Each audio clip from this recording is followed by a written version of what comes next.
motivation for learning. And I think a lot of teachers ask this in their classes. How do I motivate my students to learn? What are some ways that I can motivate them? The reason why I'm talking about motivation on an educational technology podcast is because a lot of times people think that technology is what motivates students. It's the bells and whistles, right? They get to see a cool animation. They get to hear a cool noise, or whatever else the technology offers. So motivation and technology have often been linked as a good learning tool. We've thought that technology should be there because it motivates students to learn. Let's use technology, motivate students. But that's not necessarily the case.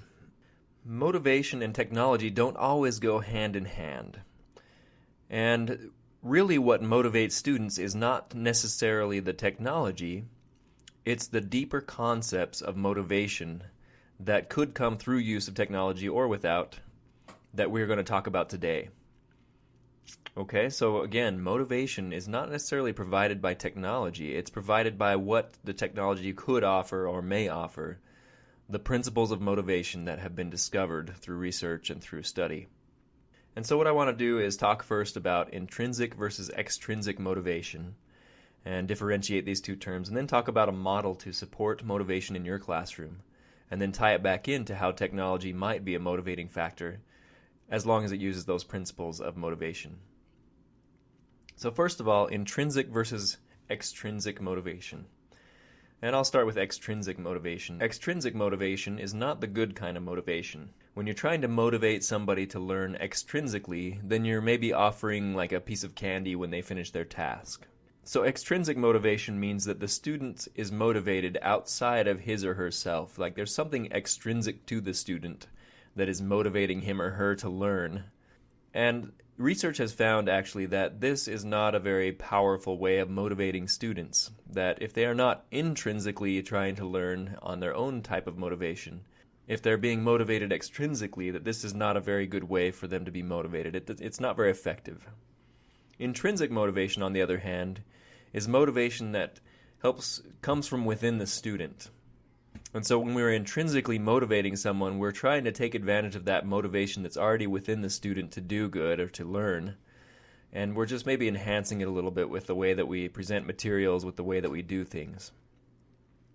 So those are the two different types of motivation. Again, extrinsic is motivation that comes from outside of the student, and intrinsic is motivation that comes from within the student to want to learn, although you can help support intrinsic motivation.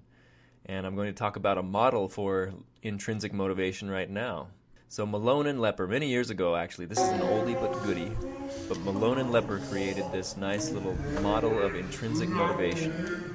It's a taxonomy is what they actually call it, taxonomy of intrinsic motivations and ways that teachers can support motivation intrinsically for students, not just giving them a piece of candy or giving them an external reward for their learning, but to help support their intrinsic motivation to learn. And so what they do is they provide some design principles or principles that teachers can do to promote various sources of intrinsic motivation when we're teaching and learning. And again, this is an article that came out over 20 years ago, but it's still a very good article for helping people to be motivated with learning, and we still go back to this a lot in the literature.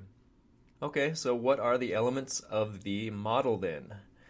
Well, first is control. Promote students' sense of control over the activity. So again, we're talking about intrinsic motivation versus extrinsic.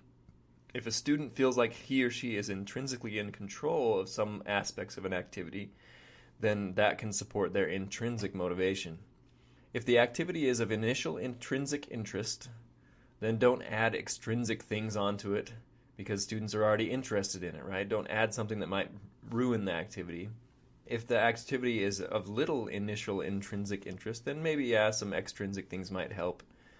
But you want to help embed some controls into the activity where students can actually kind of have a feeling or a sense of control over the activity, that they're kind of in charge. They can maybe they can make a choice of how they're going to complete the activity or how they're going to present the material or how they're going to do something.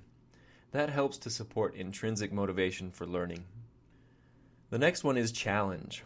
Provide students with a continuously challenging activity. Now that's a tough one. How do we get challenging activities for each student? That's hard. Every student is on a different level. We don't know exactly what level every student is on sometimes to provide them with an appropriate level of challenge. But that is what the principle is to provide students with a continuously challenging activity. Now, a way to do this might be to actually help students to set goals and work with students on setting their goals to have an appropriate level of challenge. Today in our schools, it's kind of a difficult situation because we have students of varying abilities all within one grade and in one class. And it's hard to challenge for instance, high achievers. And you can't really do that with the whole class. You have to leave the bottom students behind, I guess, if you wanted to do that. But I think a lot of differentiation goes into this as far as learning is concerned, figuring out exactly the right types of activities for each student to provide an appropriate level of challenge for their learning. One suggestion that they also give to help provide an appropriate level of challenge is to have multiple goals and then intermediate levels of goals maybe to help students to meet those goals and to move toward challenges. The next principle is curiosity, and the principle says to provoke students' curiosity. And so as a teacher, some suggestions you can do to promote their curiosity, of course, is to highlight areas maybe of inconsistency, incompleteness, inelegance in their knowledge, employ activity involving domains, problems.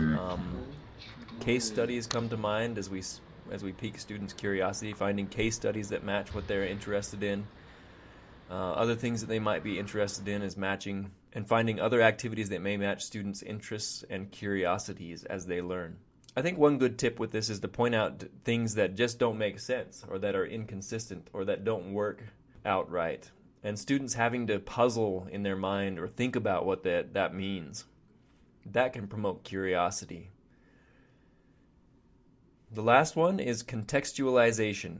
This is the last principle in the motivational model of Malone and Lepper, or the taxonomy of intrinsic motivations. Contextualization.